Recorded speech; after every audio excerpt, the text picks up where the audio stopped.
Oke guys, bismillahirrahmanirrahim. Assalamualaikum warahmatullahi wabarakatuh. Gimana kabarnya teman-teman semuanya?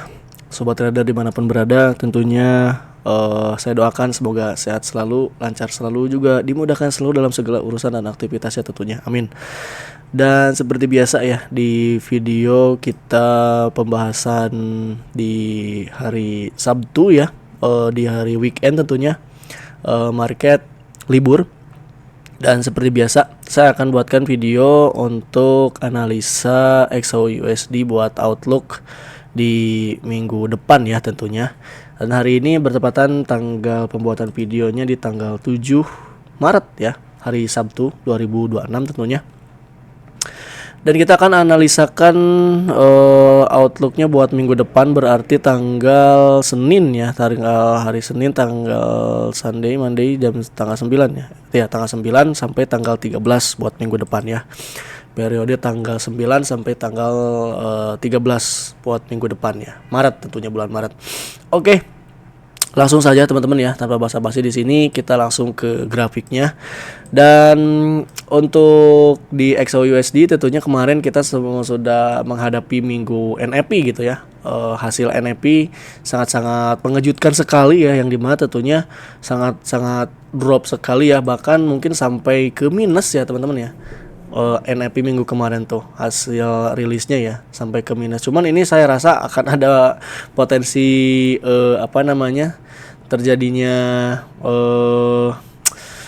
revisi ya. Biasanya suka ada revisi nih kalau seperti ini kayak gitu. Cuman at least kemarin juga sempat respon ya, alhamdulillah sesuai dengan prediksi kayak gitu kan. Kita juga kemarin live trade ya. Mungkin teman-teman yang suka nonton live saya di TikTok ini pasti teman-teman dapat juga.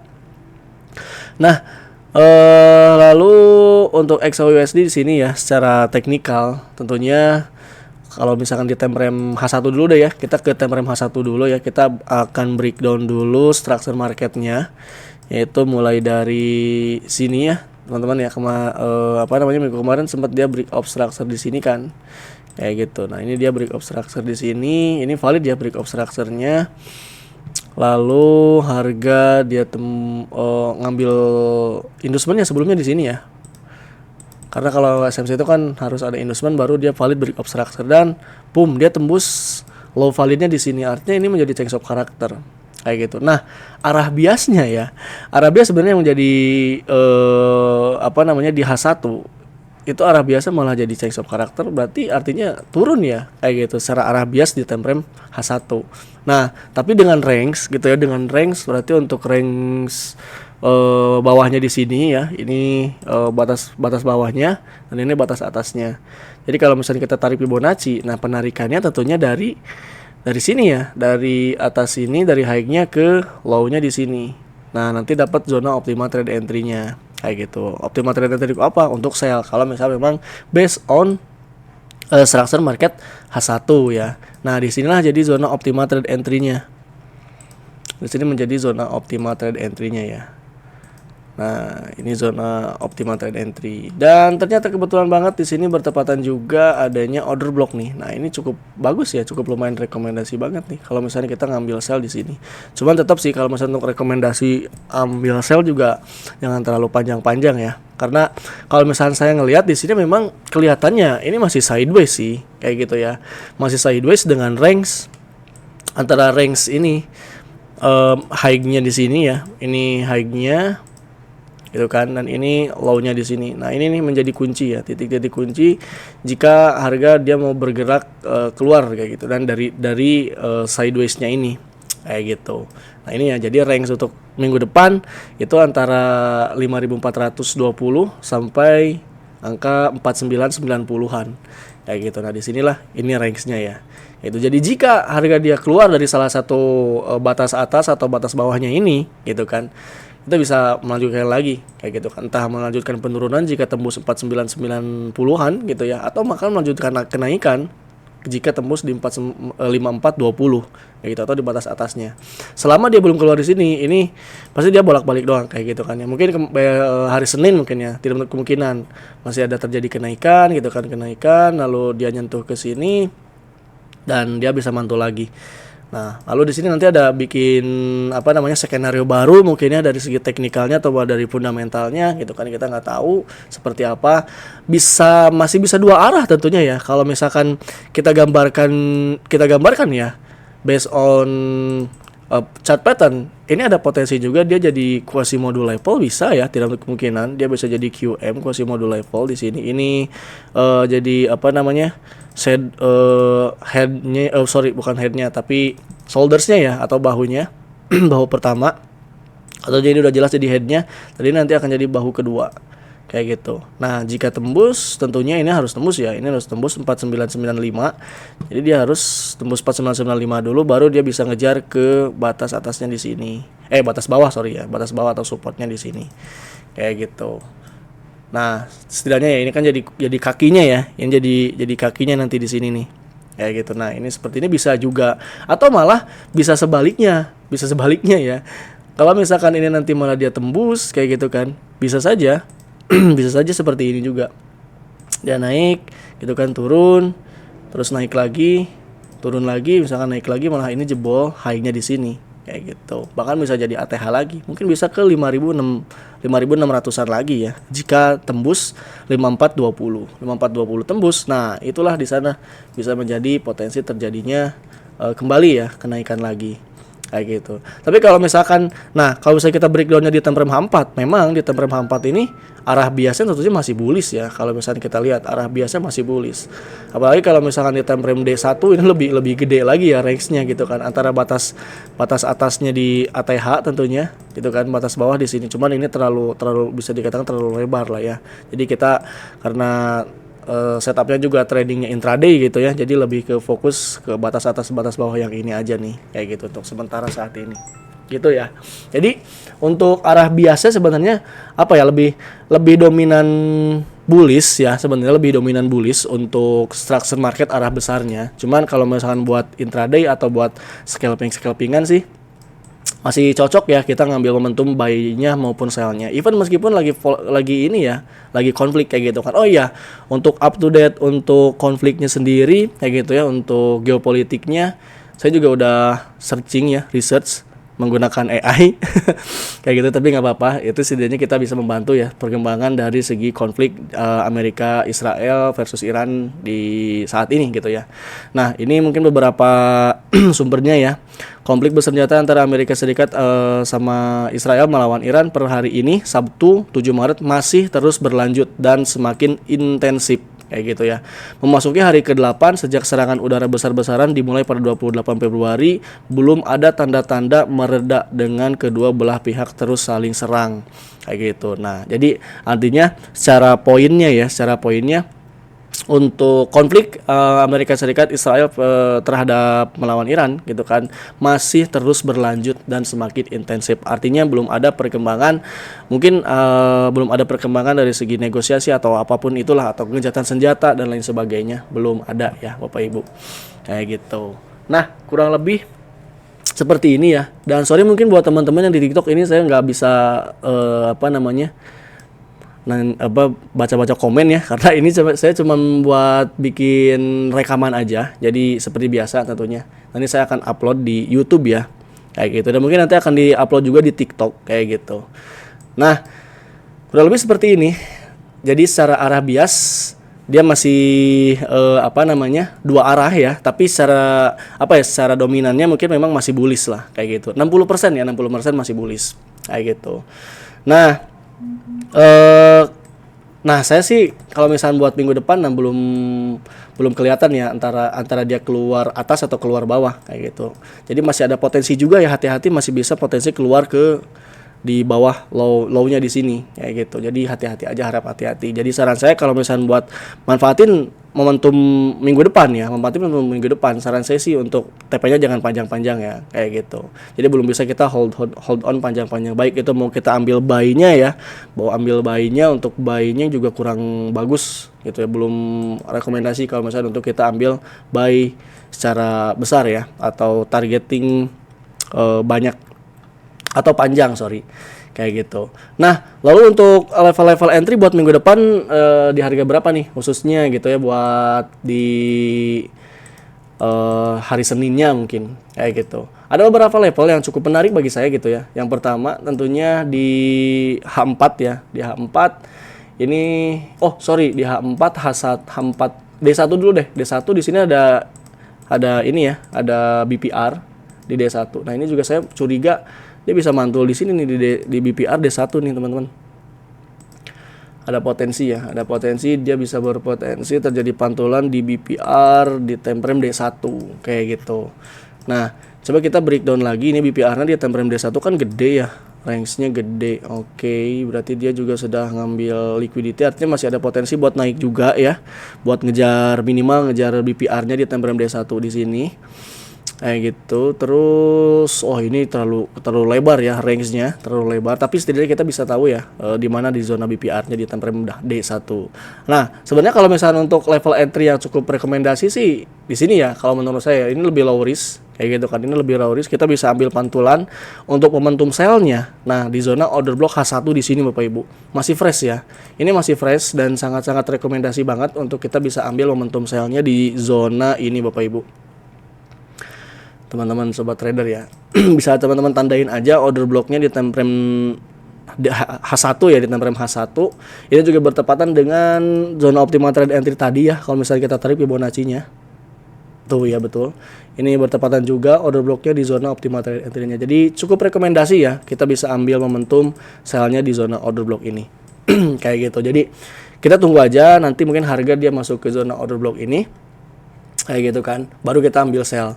Terus berarti bisa ambil posisi buy dulu dong nanti. Bisa nanti kita bisa manfaatin dulu momentum buy-nya gitu ya. Bisa saja kayak gitu kan. At least setidaknya di sini juga ada double bottom ya. Kemarin juga kita pas NAP itu manfaatin double bottomnya ini nih. Kayak gitu. Nah, bisa ya. Bisa aja. Cuman kalau misalnya untuk ambil momentum buy-nya ya, rekomendasi yang low risk ya. Yang terbilang low risk menurut saya itu di order block HM30 H1 1 2 3. Nah, H1 juga ada ya. Order block H1 juga ada.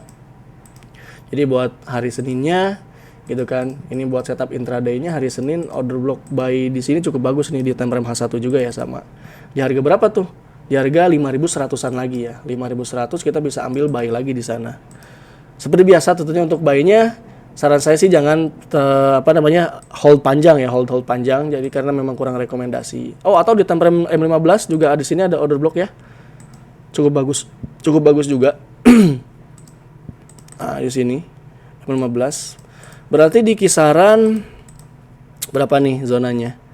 Di kisaran 5115 ya, 5115 sampai 5100. Nah, itu tuh zona buy yang masih rekomendasi ya buat di minggu depan ya, untuk hari Senin khususnya kayak gitu. 5115 ya. Kayak gitu 5115 itu untuk setup buy-nya ya, 5115 sampai 5100. Dan untuk sell-nya sementara ya, untuk setup sell-nya sementara di 5305 sampai 5330. Buset, gede banget ya range-nya. Di sini nih, ini zona sell-nya yang bagus, ini zona buy-nya. Kayak gitu. Jadi semoga aja harapannya minggu depan seperti ini ya, kalau misalnya kita simpulkan secara secara skenario ya. Ini mungkin masih naik dikit lagi, terus dia koreksi dulu ke bawah, masuk ke zona order blocknya di sini, lalu dia naik lagi dan di sini dia mantul. Atau bisa saja sebaliknya. Di sini dia nah seperti ini nih. Nah, di sini dia nge-sweep dulu buy side liquidity ya. Nah, di sini ini nge-sweep dulu buy side liquidity, ini liquidity-nya. Biasanya seperti itu. Biasanya nge-sweep dulu liquidity, ngejar dulu liquidity, terus dia turun kayak gitu kan. Dan bertepatan juga di sini ternyata ada neckline-nya, artinya di sini ada potensi buat mantul dulu sih kalau misalkan saya lihatnya ya. Bukan neckline, tapi ini nih FVG ya. Nah, ini nih FVG di sini nih. Ya bisa sih ini. Bisa ada terjadi pantulan di FVG di sini juga. Nah, gitu ya. Bertepatan dengan shoulders pertama. Kayak gitu. Nah, bisa seperti ini nih Bapak Ibu ya, untuk skenario pergerakan buat khususnya di hari Senin dulu sih ya. Kayak gitu, karena nanti pasti akan ada up to date terbarunya. Kayak gitu Bapak Ibu. Jadi kalau misalnya kita simpulkan ya, buat minggu depan hari Senin khususnya itu untuk zona buy Zona buy rekomendasi di 5115. Sorry. Kepindahin. sorry. 5115 sampai 5100 ya, 5100. Nah, 5115 5100 ini menjadi zona buy yang cukup rekomendasi ya. Lalu untuk setup sell-nya sementara antara di sini ya bisa. Untuk setup sell pertama itu 5225 cakep sih. Sampai 5335 ya. 5225 zona sell 1 mungkin ya. Zona sell 1 5225 sampai 5335. Ya enggak sih? 5335. 5225 5335. Loh, jauh banget 5335. 5235. Nah, ini zona sell pertamanya ya. Dan zona sell yang paling rekomendasi sih zona sell di sini ya. Itu di harga berapa? 5305, 5330-an ya. Zona sell 2. Zona sell 2. 5305 ya. 5305 sampai 5330 atau 5335 bisa sih. Akan cantik ya 5335. Oh enggak, 5330 aja deh. Sip. Ini sih ya untuk pantulan-pantulannya ini saya tandain warna merah ya karena sell, ini juga sama tandain warna merah karena sell, ini hijau karena buy. Oke, sip. Nah, di sini sih sementara teman-teman ya. Kurang lebih ya for all untuk skenario buat di minggu depan kayak gitu ya. Kalau misalkan arah bias besarnya sebenarnya kita harus nunggu antara dia jebol atas high di sini ya. Batas atasnya di 5490. Kejauhan 5419 atau 5420 ini high-nya. Ya, ini high validnya 5420 dan ini jadi low kunci juga ya. 4995. Nah, 4995 kayak gitu. Jika tembus atas di sini, ini ATH baru gitu ya. Jika tembus atas ini, jika tembus bawah di sini, ini masih bisa koreksi ke bawah lagi gitu ya. Lebih dalam lagi. Bisa sampai 4850-an kayak gitu. Jika tembus batas bawah di sini. Jadi, kemudian untuk range buat minggu depan itu antara batas atasnya 5420 dan batas bawahnya 4995. Itu yang menjadi kunci arah bias besarnya nanti market ke mana kayak gitu. But overall untuk sementara ya kurang lebih seperti ini ya setupnya buat minggu depan. Jadi kita bisa ambil momentum, buy sell-nya juga masih oke. Even meskipun konfliknya masih memanas ya, kayak gitu kan, masih terus berlanjut dan masih semakin intensif kayak gitu. Jadi kita bisa manfaatin peluang buy atau sell-nya pun. Cuma kalau misalnya takut kayak gitu ya. Tapi jangan juga kita berpikir kan lagi perang nih gitu ya, lagi konflik kayak gitu kan ya. Buy aja gold kayak gitu. Enggak juga, enggak semudah itu juga teman-teman ya. Enggak semudah itu juga kita trade di gold, itu enggak semudah itu kayak gitu. Jadi tetap kita harus ngelihat juga dari segi teknikalnya, dari segi pola-pola candlenya gitu kan, dari segi setup di grafiknya. Gitu teman-teman ya. Seperti itu aja teman-teman mungkin untuk setupnya buat minggu depannya.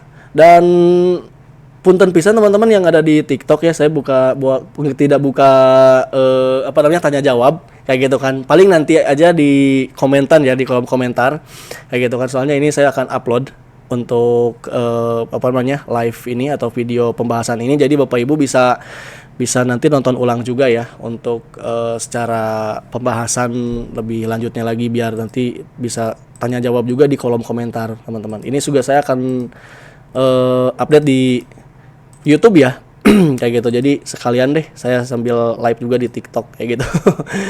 Gitu sih maksudnya ya. Jadi jarang banget saya kalau misalkan live di hari Sabtu. Seperti itu. Ini Indusbar Break Observer Sex of Karakter. Oke, udah sip. Seperti ini untuk setup buat minggu depan ya. Buat minggu depan karena market tutup kayak gitu buat hari ini mah di gold mah ya. Seperti itu teman-teman, untuk pembahasannya. Dan apalagi ya? Oh, news buat minggu depan, next week.